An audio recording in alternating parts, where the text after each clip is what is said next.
My name is Marilyn Wright. My age is 86. Today's date is September 18th, 2015. Here we are in Sacramento, California. I'm in the room with Elisabeth Nichols, called Liz, who is my best friend, and her best daughter is Laurie Nichols, is here as well. Okay, I'm the Elisabeth Nichols she spoke of. And we don't want to say that this is my best daughter because I have three others. So she's the oldest daughter anyway. Your age? Okay, my age is 85. And Today's date? today's date is still September 18th, 2015. We're in Sacramento, California. And the relationship to Marilyn, who just introduced me, is, as she said, we are best friends and have known each other for, I think, 42 years. Yeah, at least. Finished. I'm finished. And you're here with someone else, me. Okay. I'm also here with my daughter, Laurie. She's my oldest daughter, and she is a good friend, which I think is a wonderful accomplishment. Hi, I'm Laurie Nichols Hensley. I'm 60. Today's date is September 18th, 2015, and we are here in Sacramento, California. And I am sitting next to my mother and across from her best friend and one of my best friends, Marilyn Wright. For sure. All right, Liz, this is your story. Where were you born Well, I was born in Berlin, Germany. and lived where? Tell a little bit about your apartment. Where was it? Okay, well, actually, it was not when I was born. I was born on a street named Xantner Straße, spelled Xantner. But when I was 2 years old, we moved to a bigger apartment because my father's office was connected to the apartment. And we moved right onto the main street of Berlin, Kurfürstendamm. And the house number was 66, or known as 66. What was your childhood like there? Oh, it was very, very pleasant. We were of a class, although there wasn't a great class society in Germany at the time, but there was the professional class. And my father was a patent attorney, and so it was just assumed that people of that class would have a servant or two.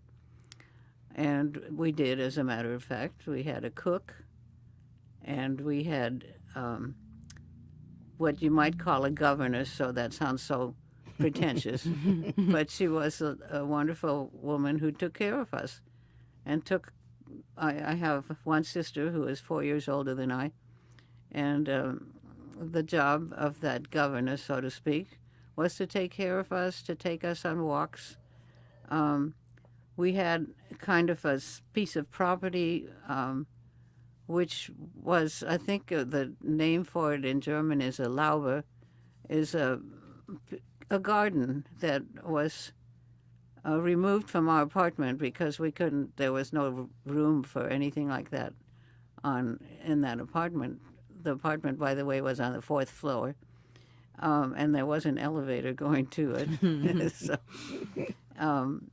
So we spent a lot of time in that little garden that we had, and we grew things. We grew carrots, and there was a gooseberry bush, and we had currants, and I believe there was an apple tree. And it was very much like we were living in the country, only it was a spot that was only as large as a small backyard. How far from the apartment was it? It was walking distance because we walked. And I would say, I would say a quarter of a mile or 3/8 of a mile. We And we played a lot we played in the mud mostly. That's what I remember. We had a hose and we could wet down the dirt and then have mud. And we got to play in the mud there. It was very nice, and we never missed a backyard because we had that. But tell about what was in your bedroom in that great, big, huge apartment. Oh, you're right to mention that. The ceilings were so high that we could hang a swing from the ceiling and have a regular swing.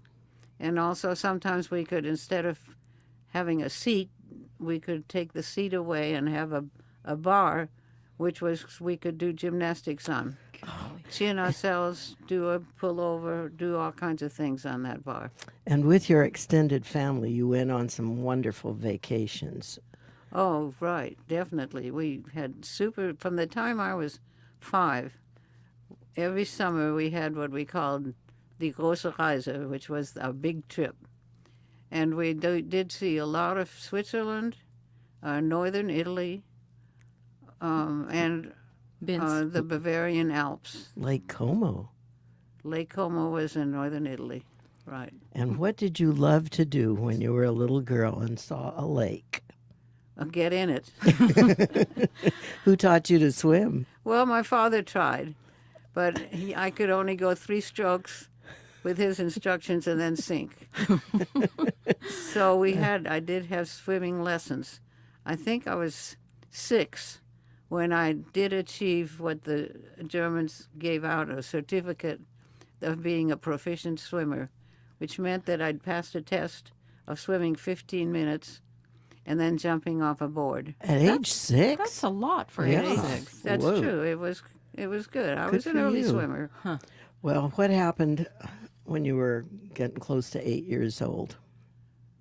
Oh, well, things in Germany were, I think, if anybody has studied recent history, Hitler was in charge, and that was not good. There was a great deal of prejudice against anyone of Jewish descent, and which included us. Whether you practiced the religion or not. Whether exactly, because we didn't. I don't believe my parents ever saw the inside of a synagogue, though my sister and I did when we did leave Germany and lived in a home in England. But And that was a question that I had not thought to ask you. How did you learn that you were going to leave on Kindertransport? that's you did ask me that question, and I pondered it, but I didn't have an answer. Yeah. I think we were just told that we were told in December and started preparing for going on a trip.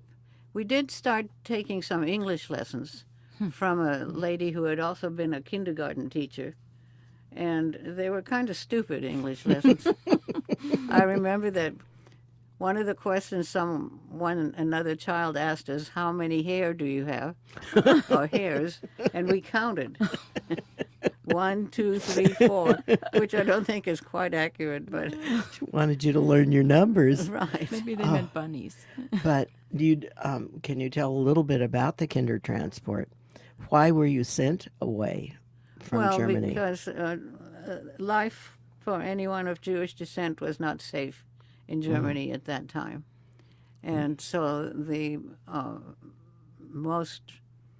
safest thing to do was get out of there.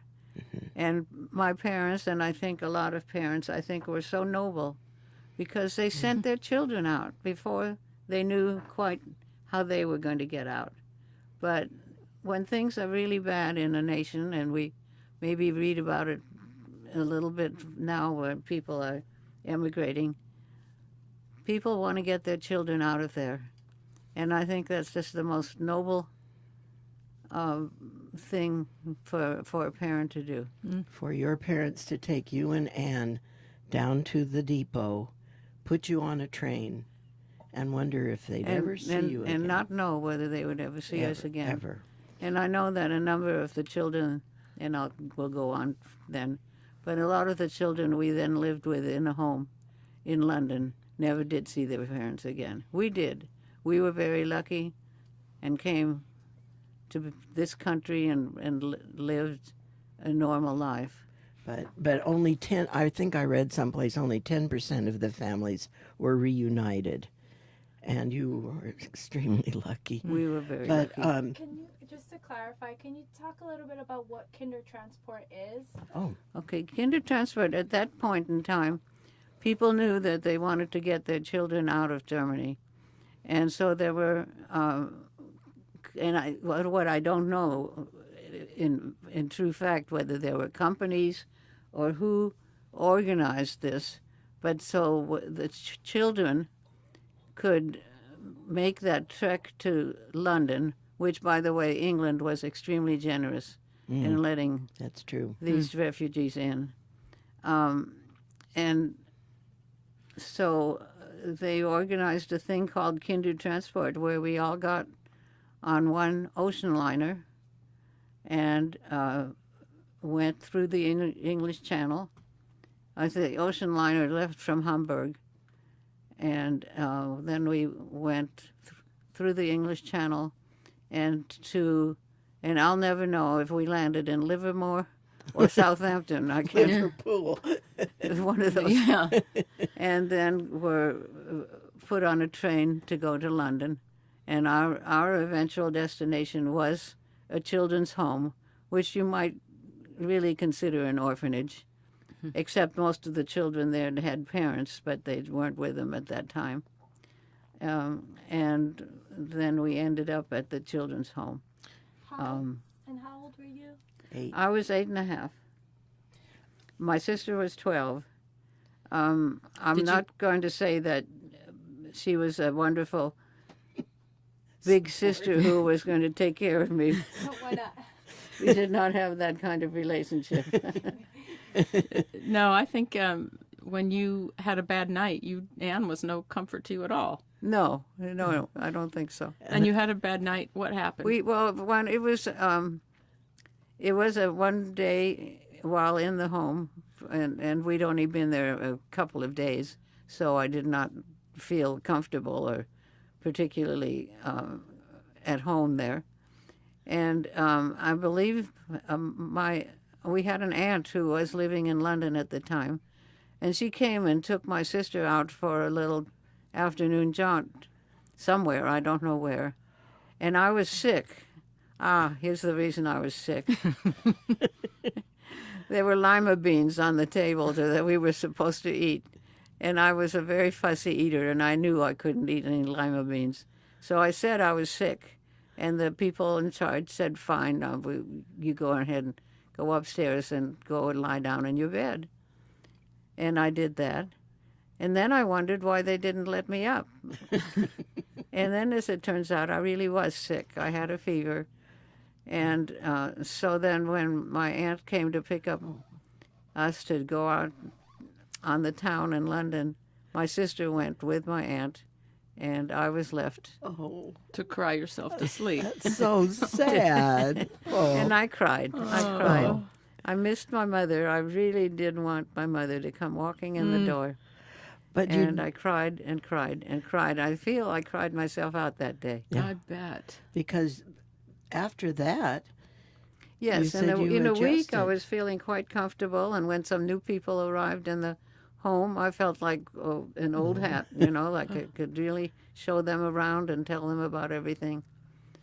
but when they feared the bombing, then they sent the children out to the countryside. And what was the name of your little? Well, okay, the fear of the bombing is because the war started. Oh, okay. Because to That get the makes sense. timing of this straight, we arrived in London in January of 1939, and the war started in September of 1939. So that we had many months before that where we went to an English school, and went to a special English instruction school. And even my parents were able to get out in the July of that year, and they came to London, and we had a wonderful reunion.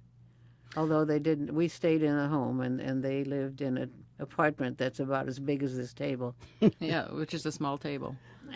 So they couldn't live together. But would love to have you talk a little bit about how we think they got out. Well, I'm going to let Marilyn tell that story because my father told her all about it. Oh, good. And Mr. Stern was a wonderful, darling man with the most amazing blue eyes, and I just loved talking with him. So one night I said, "Do you remember how you got out?" And he said something like, "By the skin of our teeth." He was a patent attorney in Berlin, and the Germans, the Nazis, seemed to think that he had secrets, that he knew what was going on, and that he would go out because the Sterns had tried to get their visas stamped and couldn't do it because he knew too much. So one day, he went to the visa office and appealed and said, "Please let us out," and had the money to go too. And so when he came, they refused him. And that night, your mom wrote in her diary, "All hope is lost." But the next day, a young SS person came to the door. And when Mrs. Stern opened the door, this young man encountered a beautiful lady with blonde hair, looking probably very much like his mother. And she invited him in and treated him with, as Mr. Stern said, great respect. She gave him tea and cookies, biscuits, scones, whatever, and was extremely welcoming. And when he left, they bid each other a fond farewell because they'd gotten along so nicely. The next day, when Mr. Stern went down to try again for the visa, it was stamped. And he said, "I will always credit my wife with getting us out of Germany." Now, they got out of Germany in like June, and the war started in July. They just barely got out. Yeah, they got out in July, and the war started in September. Yeah, okay. Just very close. And then they went to England and stayed in the little apartment. And then finally, you were reunited. And how did you get to America? Well, okay, I think we're skipping kind of an interesting yes, part. yeah, okay. Let's, Stop it. let's go when the war actually did start, and I was still we were in the children's home, and the war started on September 3rd of 1939, and all children, every single child who lived in London, was what we called evacuated to villages, 40, 50 miles away from London. And this is exactly what happened to us. We joined with another school and were transported by train to a village outside of London. The village's name was Stotfold, and I have never ever seen it even on a map. But it was a village that you could walk around in about an hour. And then the train let us off, and then there were people the villagers came and would say, "Oh, I can take 2 little girls, or I can take 1 child," and so on. And so we were, I don't know what we call that. Billeted. Billeted. But the first family first of all, my sister and I realized we weren't going to get along that well, so we decided that we would not go to the same house. And another little friend who was my age, she and I decided we would go together. And we were picked out by a family who took us home and were congenial and gave us breakfast and dinner, but they gave us 1 bowl of water, not running water, but a bowl of water to wash our face in the morning or brush our teeth, which we really couldn't do both. And the same in the evening. We had that same, not the same water, but anyway. You think. And then on Thursday it was that they said, "Okay, this is bath day." So they ran a bath, and it was dirty water running into the bathtub.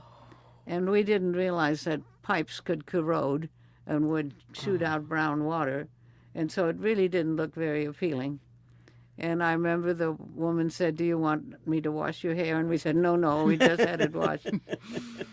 But the next day, we asked the authorities who were in charge of our particular home, away from home, if we could be moved. Because also all houses in Stotfold had outhouses.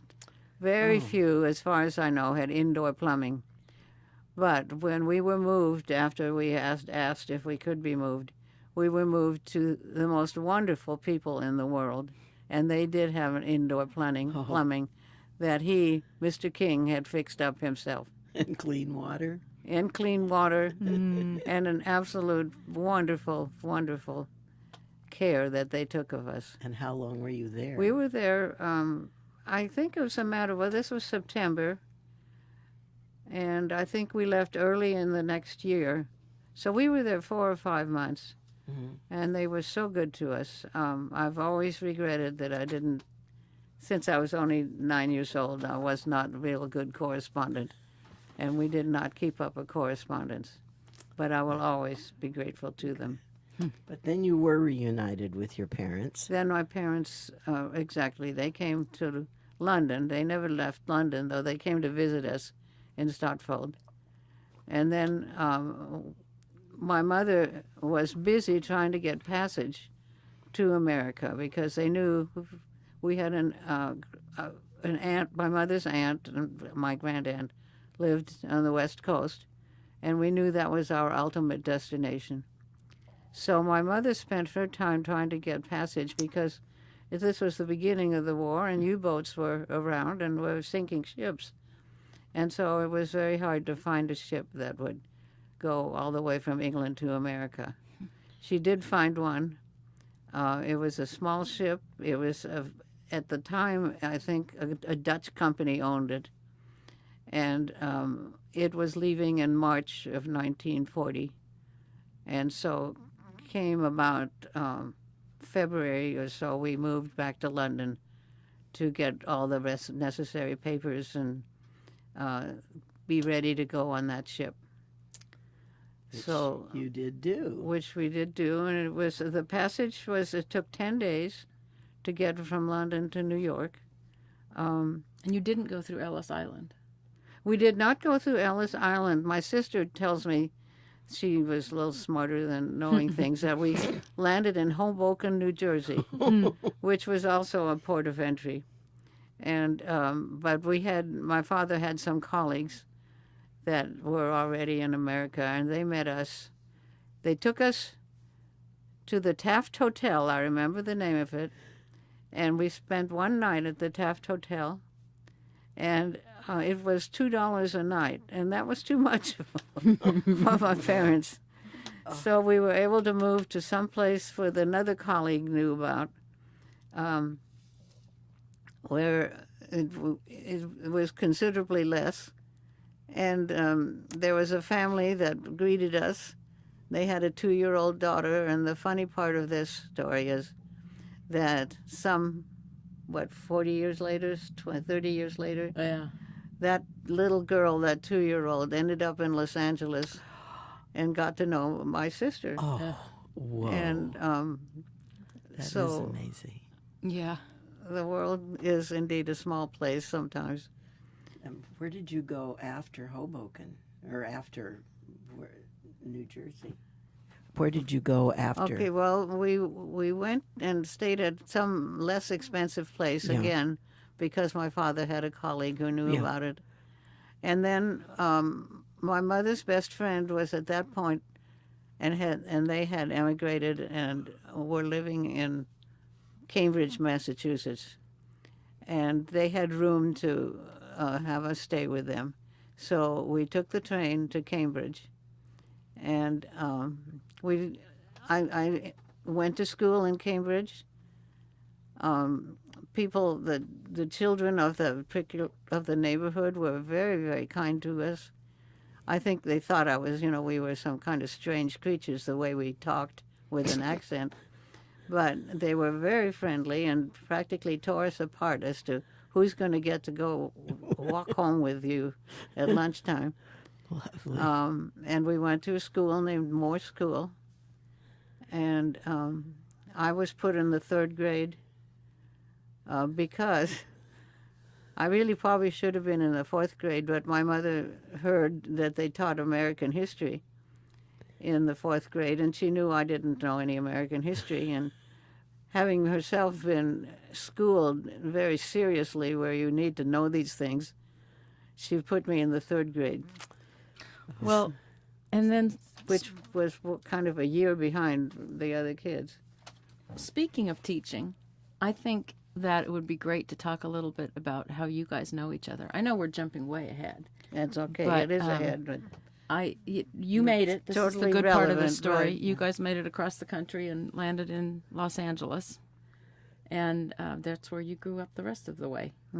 You went to Beverly Hills High right. Went to and elementary school, then Beverly Hills High School, and UCLA. and then right because it was the neighborhood university, went to UCLA. Met your husband there. Right. My goodness. Yes, you are skipping. We are, because we yeah. want to make sure we talk about a lot of things here. Right. So then we moved to Sacramento. Our family did when I was 4, so I'm the oldest, and How old was Dana? Dana your was- sister. just born, or no, a year. She was a year. No, she was, yeah. Well, and we moved to at the time. My husband was a correspondent for NBC, and he was asked to go either move to Chicago or to Sacramento and cover state politics. And at that point, we certainly chose Sacramento over going to Chicago. And so that's when we moved to Sacramento. What year was that? That was 1960. So, and your son Matthew was born in. He was, at the time my daughter Laurie was 5 and started school in Sacramento. Dana was 1.5, and Matthew was not yet born.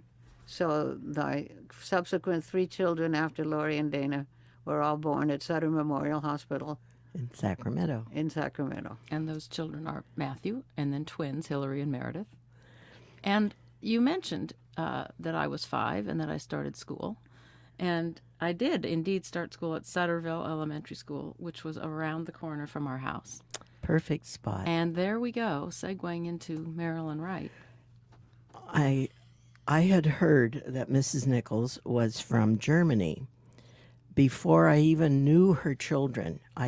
She was already famous because she had Laurie and Dana Nichols being the brightest students in the world at Sutterville School. Indeed, yeah. So my family was going to take a European trip for 2 months, and I knew I was going to have to cook because we were going to have a Volkswagen bus.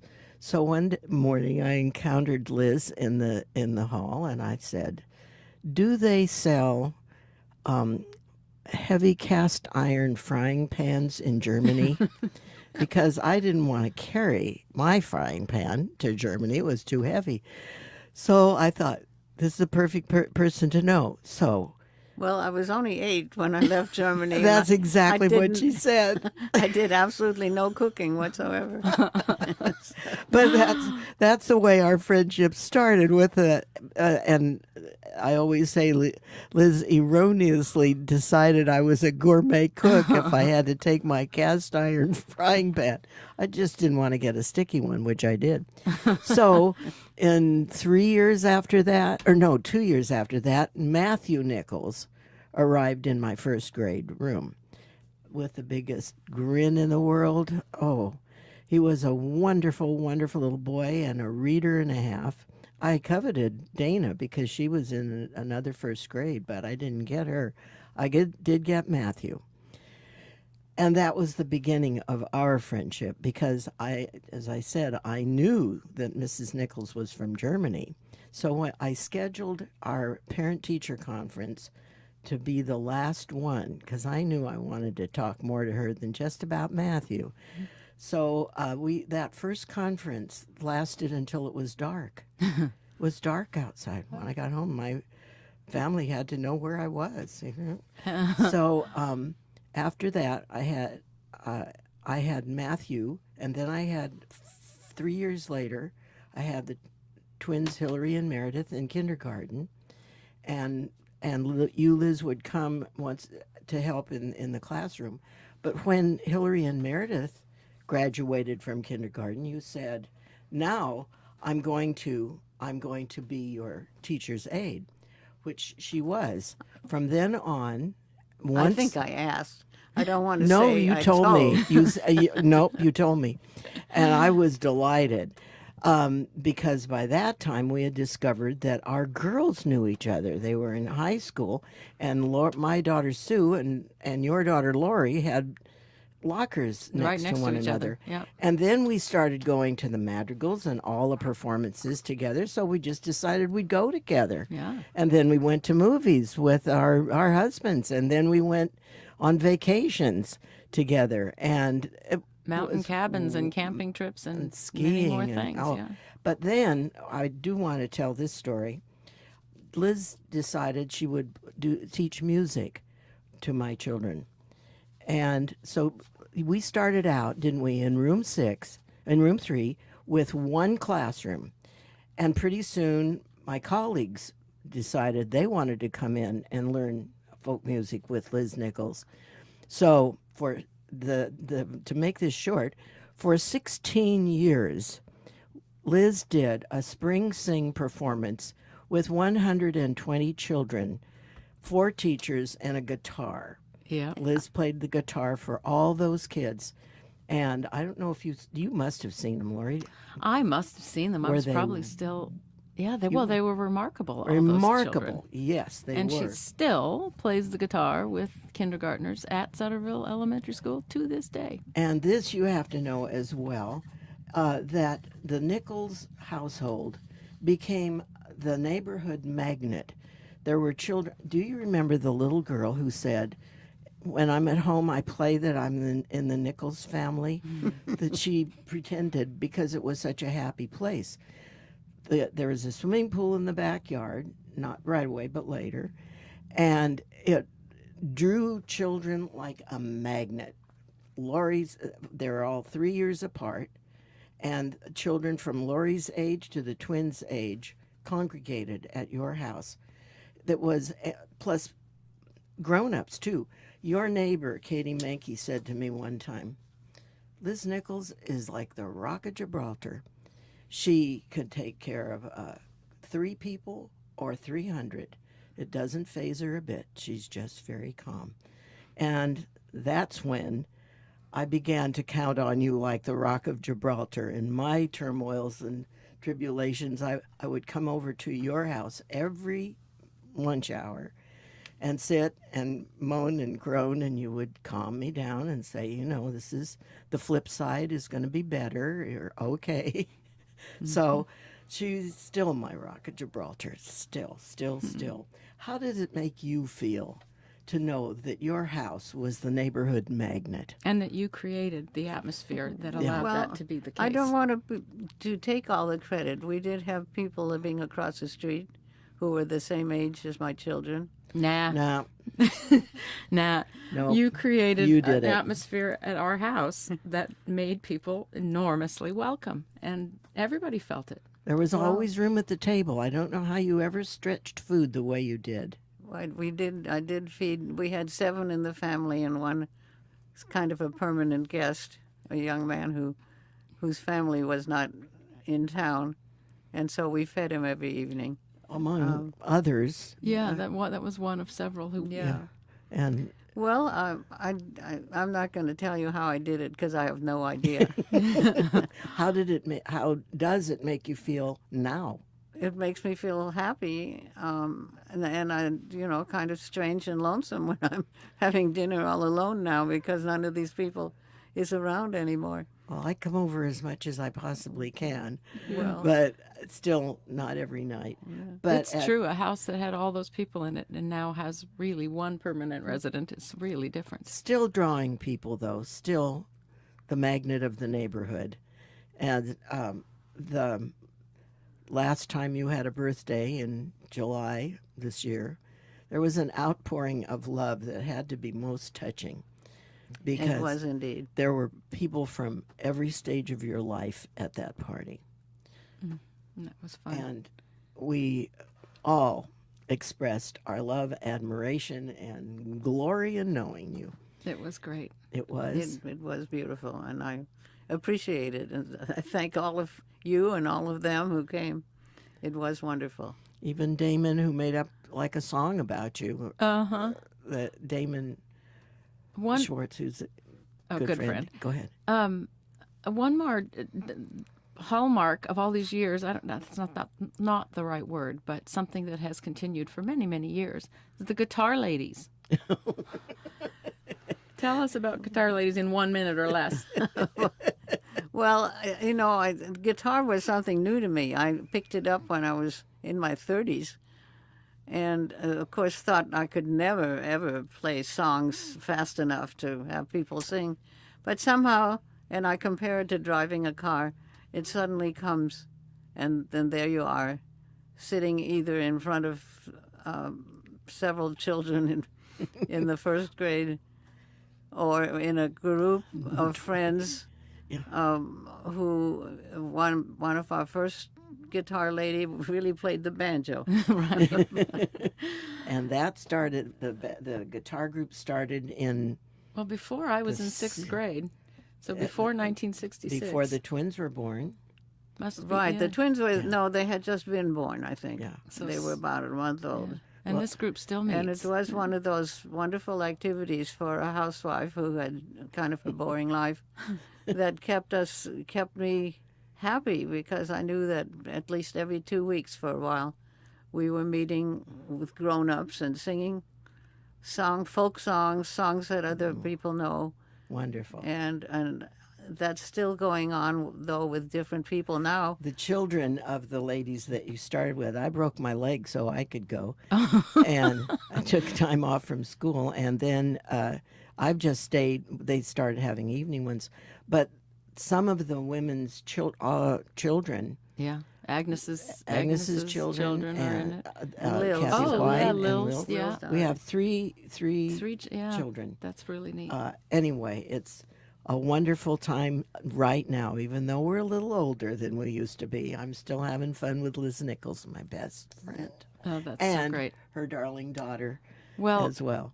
not that we ever have a hard time talking to each other when we get together, but this has been great. And thank you, Marilyn, for agreeing to be the interviewer so we Thank could you. have you two together. Thank you, Laurie, for asking me, and thank you for having me as your friend. Okay, well, I thank all of you. We Both of appreciate you, it. anyway.